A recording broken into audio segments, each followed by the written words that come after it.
G'day Internet, it's so good to have you. We've been waiting for you. We're Elevate Church, and if you're brand new to our channel, maybe subscribe to our channels, share them with a family or a friend you reckon may be interested. Today's amazing worship partner are called Klein. They come all the way from the United States.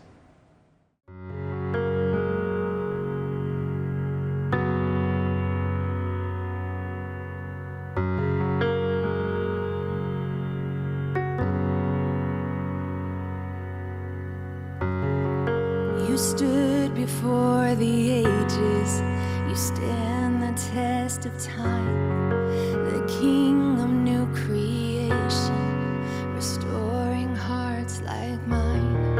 You are the way, you are the light, Jesus, begotten of the Father, eternal Word made flesh.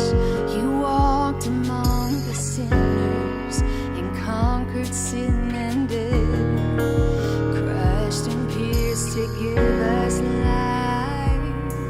Who was and is to come, the holy and the worthy one, who came and called my name and set me free. You broke the chains of slavery and gave this captive victory. The fullness of your life is now in me, all for your glory.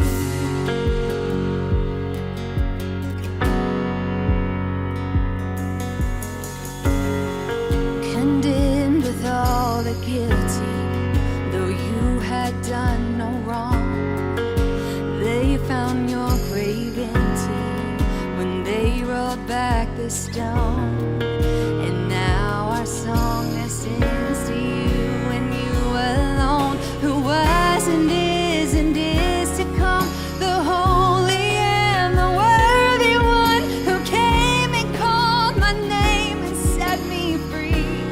Yes, you broke the chains of slavery and gave this captive victory. The fullness of your life is now in me, all for your glory. Yes, all for your glory. Yes.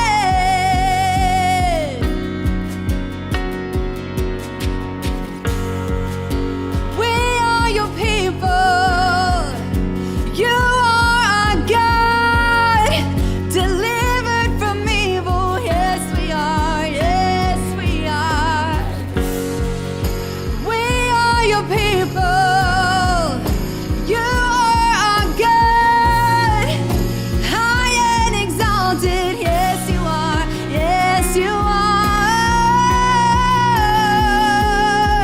Who was and is to come, the holy and the worthy one, who came and called my name and set me free. Yes, you broke the chains of slavery and gave this captive victory. The fullness of your life is now in me, all for your glory.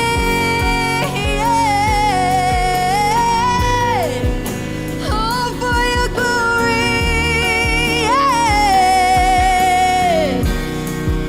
All for your glory.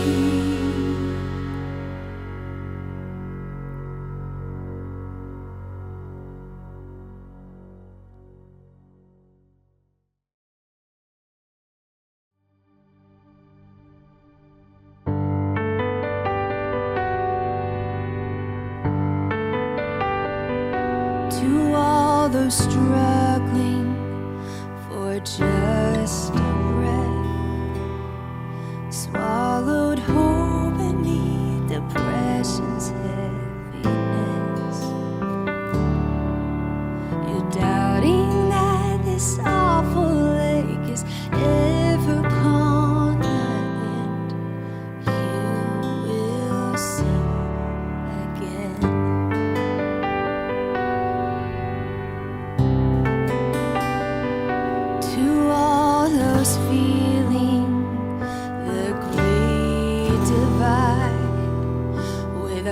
heart stuck hoping that some healing comes with time. Just loneliness and silence as the walls start closing in. You will sing again.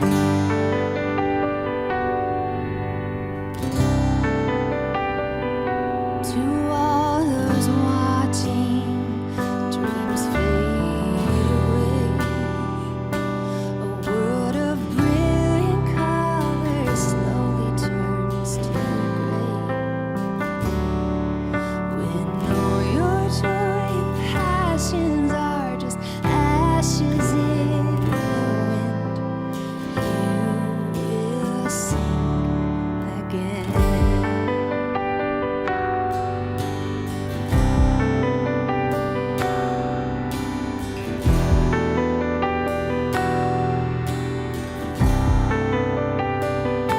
For every graveside by which you've stood, wondering to yourself how heaven says it's good,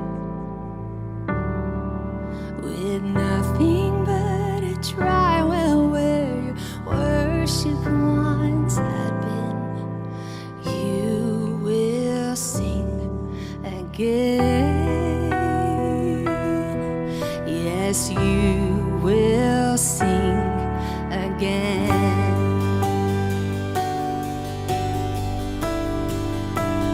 You will sing again.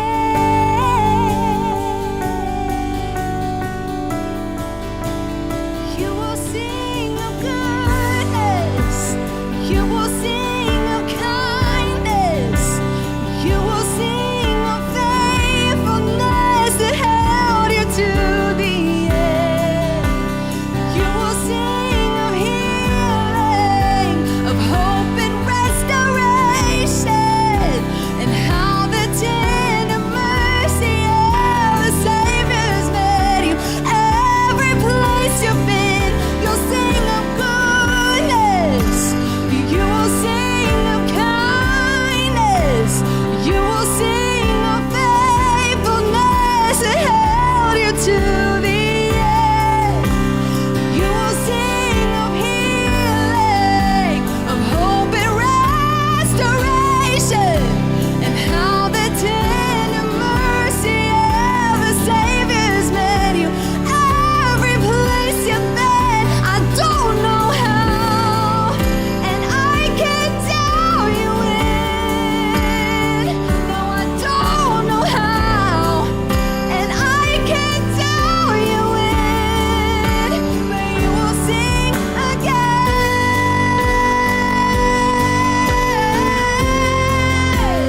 You will sing again.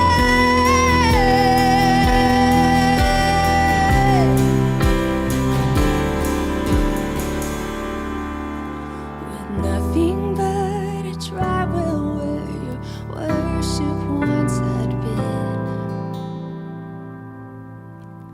you will sing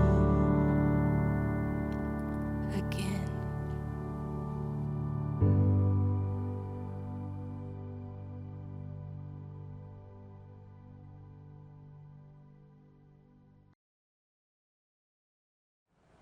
So here it is, guys, an amazing message for all of you guys at home. It's taken by our very own Mark Pomeroy. It's week 3 of I Love My Church. Well, hey there, Elevate friends and family. Great to have you with us today. Now, it's 2025, and I've been saying that a lot lately. Not that I'm thinking you're not aware of that, but really because 2025 means that Elevate Church is turning or has turned 75 years old. And we know this because here's a picture of the founders. Well, they didn't think of themselves as the founders. They called themselves the Wayside Sunday School, launched a Sunday school from scratch in 1950, which eventually became a church and today is Elevate Church. So, they were the original pioneers. And look, we don't know them. We don't know much about them. We don't have names. We don't even know exactly where they met in terms of, we know it was a park, but we don't even know which park.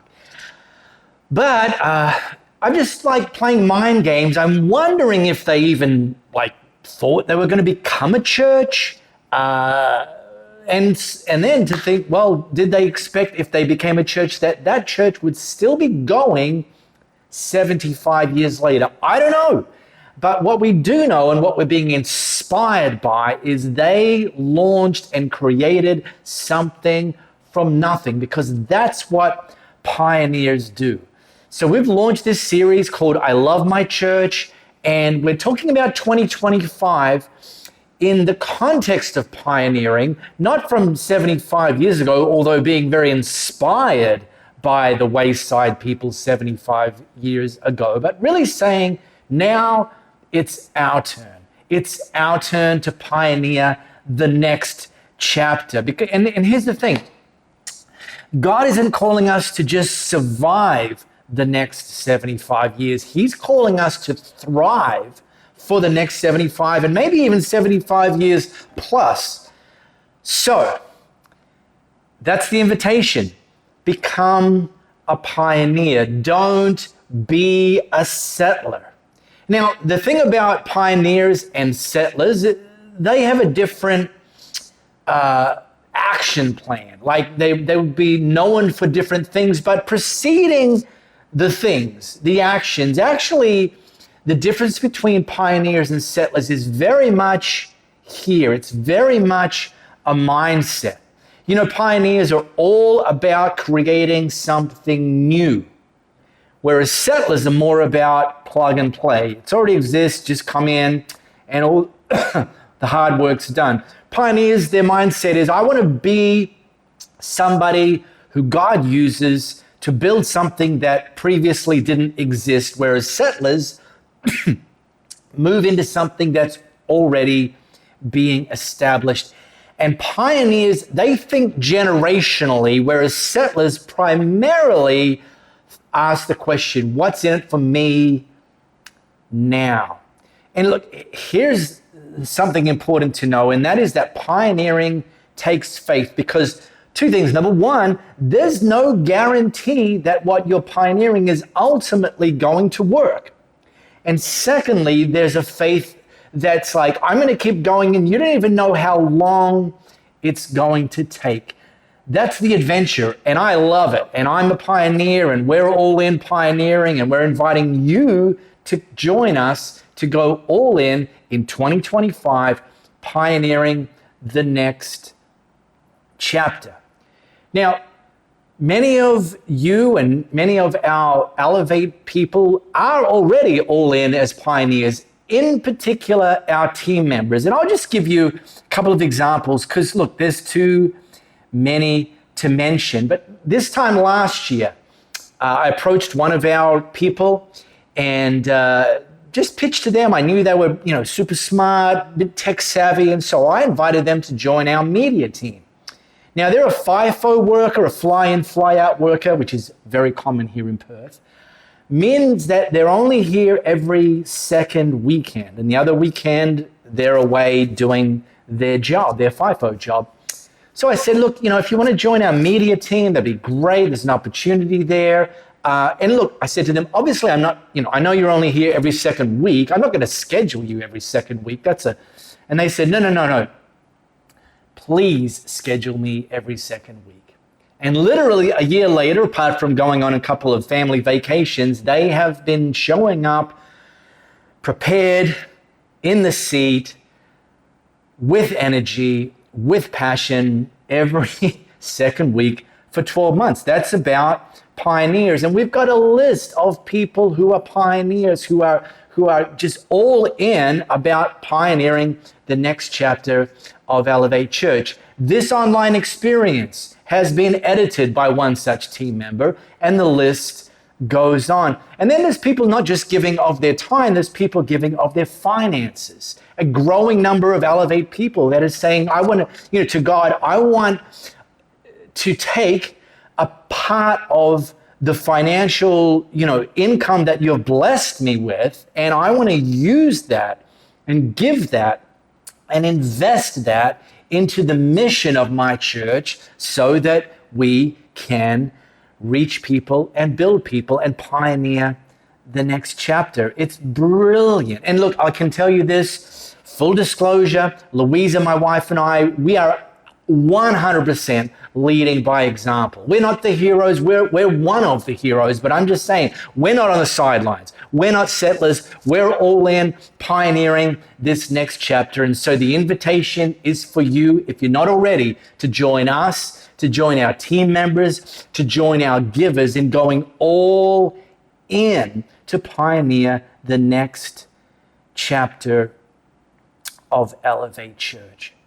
And what we've been doing in this series is actually going not back 75 years, we've been going back 2,000 years, because we have this great account of like some of the highlights of the early church, like a bit of a history book of the early church. It's called the Book of Acts. And week 1, we looked at Jesus giving the church, the very first pioneers, the mission to be my witnesses throughout all the world, which we translate as reach people and build people. Last week, we looked at the early church and what they prioritized, and the idea that they devoted themselves to teaching, to one another, and to prayer, and what that can mean for us. So listen, if you missed either of those first 2 weeks, go back and watch them either on this platform, or you can listen to them on your favorite podcast platform. Just search Elevate Church Perth and you'll find us. So what I want to do today is I want to look at the faith of the early church. Okay, so if you've got your smartphone, how about you scan this flow code? It's going to take you to Acts chapter 2, which is where we were in last week. I'm just going to read the next slice of history of the early church. While you're doing that, let me ask you a question. Have you ever found yourself just groaning in frustration because of something? 2 weeks ago, the internet connection to our church facilities, we call it the hub, stopped working. Which in 2025, we are, like you, super reliant on a fast, reliable internet connection. And it should have been an easy fix, but it wasn't. The internet service provider, ISP, that we had, they didn't pick up our calls. So one of our team members, after work from his regular job on a Thursday night, waited on hold for over 2 hours before saying, "That's it, I need to go to bed." Got nowhere. I then picked up things the next day. We switched ISPs. It's like no point having an ISP if you can't even get them to pick up your phone call. Switched ISPs. They then organized for the repairers to come out. I went to meet them at the hub. I waited for nearly 5 hours. They didn't show up. Just as I was leaving, they phoned to say they'll be there in an hour. Well, this was 6 p.m., people. I got a family to have dinner with. So nope. Then, okay, we rescheduled several days later, and I went in again to the hub, and I was there for another 3+ hours. Here's the thing. Between our first team member and myself, we devoted nearly 10 hours of our life to get the internet reconnected. Groaning. And look, that's life. Life can be that way sometimes. But I want to put it to you today that the early church gives us a reminder of actually how we can move beyond the and actually get our awe back, actually live with a sense of awe about who God is and what he's doing in our lives and in the lives of the people around us, particularly in our church community. So verse 43, Luke records this: a deep sense of awe came over them all. This meaning the early church, the first pioneers, and the apostles performed many miraculous signs and wonders. See, one of the things that made this early church stand out is they believed that God was and is in the miracle business. It's like if they were living today, they'd be sending themselves the mind-blowing emoji. We've got reasons to use the mind-blowing emoji. Here's just one. Ready for this? Did you know that you can see your nose at all times, but your brain chooses to ignore it? And if you don't believe me, here's a little test. Close one eye. Yeah. Yep. There it is. Your nose. Mind blowing. But the early church, they weren't just looking for fun facts about noses and so on and so forth. No, the early church, they were having their mind blown by God who was and is in the miracle business. Peter, one of the early leaders of the church, he preached one message, and on that particular day, when he preached the one message, 3,000 people made a decision to follow Jesus. That's the greatest miracle of all, when even just one person makes that decision. And yet here we have 3,000 people making that decision. Another time, a crippled man was brought to Peter, same guy, and he prayed for that crippled man, and that crippled man was able to walk. People took handkerchiefs and aprons that Paul, again, one of the leaders of the early church, had worn or had used, and just took them out and laid them on sick people. Paul wasn't even there. These were just the handkerchiefs and the aprons that he used, laid them on sick people, and they got healed. I mean, this was just like... So no wonder the early church were in awe, because God kept blowing their minds. Paul prayed for a guy who was dead, and he got raised back to life. Come on now. Now, the book of Acts records about 30 years of the history of the early church and records 29 separate miracles. There's likely many, many, many more, but even just these 29 are like, wow. And I believe that the same God who was moving and working back then, the God who the early church believed was and is in the miracle business, is still in the miracle business today. Now, I'm going to put it to you, and looking at the early church, and I just said, believe this is still true today, that there's kind of 4 groups or 4 types of miracles that God specializes in. The first one is miracles of restoration. This includes physical healing. And if you go to our Elevate Church AU app, download that if you haven't already got that. You can go to our stories section, and you'll see stories of people even being healed from cancer. God did that. God does that. God is doing that. I've seen God restore relationships. We had someone come to our church several years ago, and they had broken up or separated from their spouse, and I met them, and they said it was irreconcilable. It was over, no way, divorce was inevitable, and about a year later, God had worked a miracle, and they'd involve counselors and all sorts of things that God used to ultimately get back together and thrive in the next chapter of their marriage. God is in the miracle of restoration business. And like I said, when 3,000 people committed to follow Jesus, I'm seeing that today. People having the greatest restoration of all, having their relationship with God restored. Now, there's another category called miracles of provision. And we kind of, maybe default to finances as being the way this plays out, which it does. And that doesn't mean that tomorrow someone's going to drop a brand new Mercedes in your driveway. They might. But look, it's God. He might be using your job. He might be using your business. He just to financially provide for you, but it's not limited to provision. God provides opportunities to his kids that you might not otherwise have been able to receive. Then there's miracles of guidance. This is where God will just lead you to things, lead you through things, maybe even keep you away from some things. Danger alert. should I take that job? Should I marry that guy? Should we buy that house? Should I move to that location?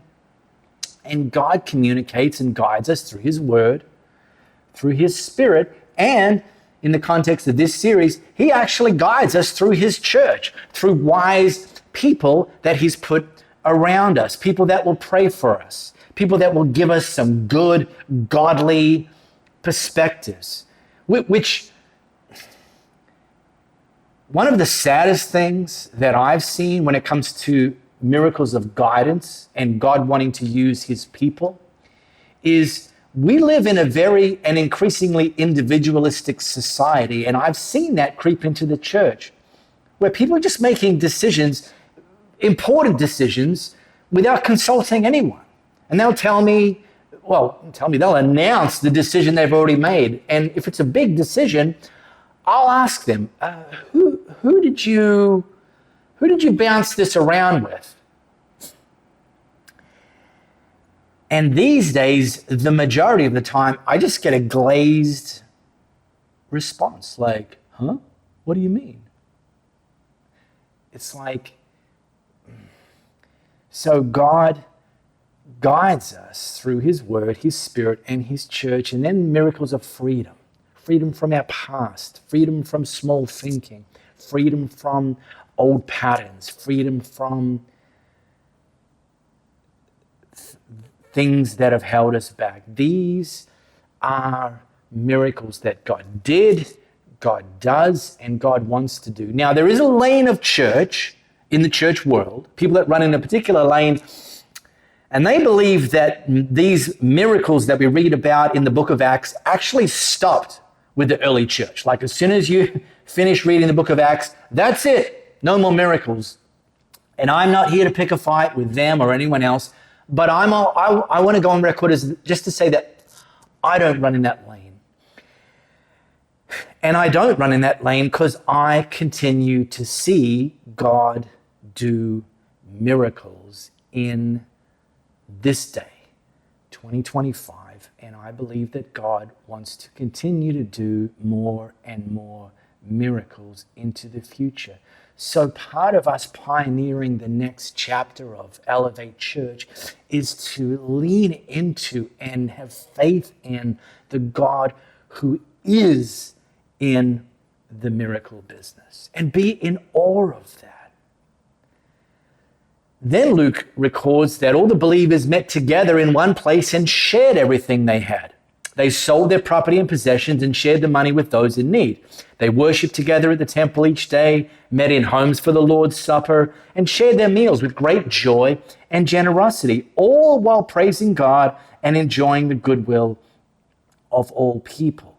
Now, you might read that and you think they sold their possessions and feeling a bit nervous. Does that mean I have to sell my home? Well, no.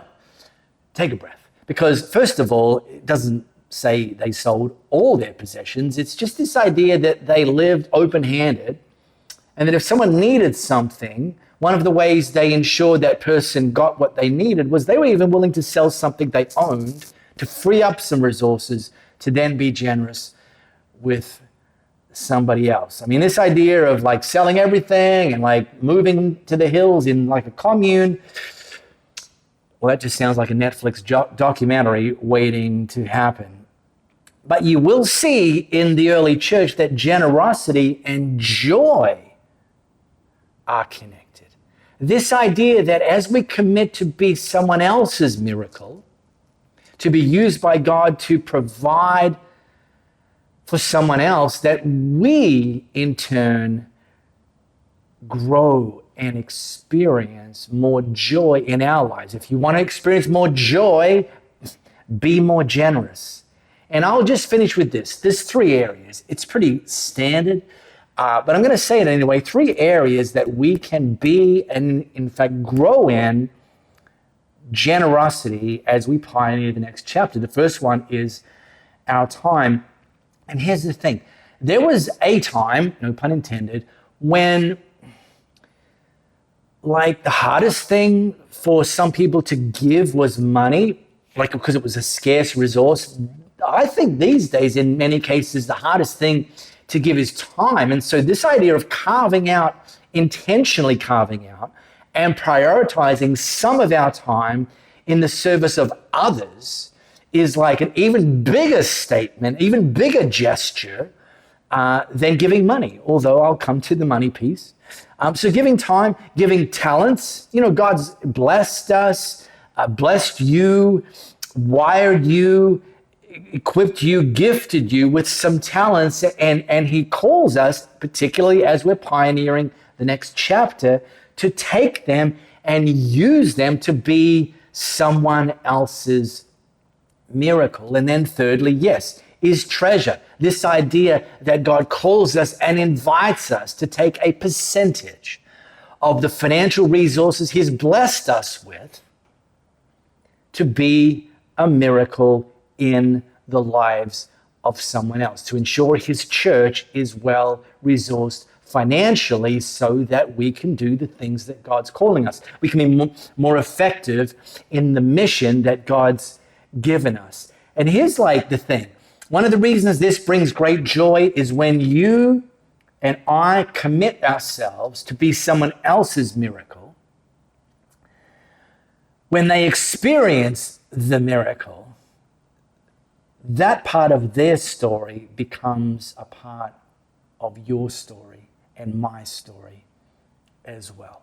So let's be people who allow God, the God who is still in the miracle business, to blow our minds, have faith that he can, does, and will do miracles.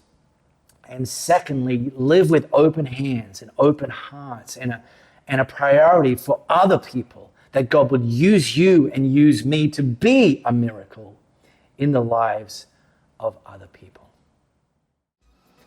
If you guys are at home and you'd like to help us reach and build into people just like you all over the world, the ways to give can be found just below.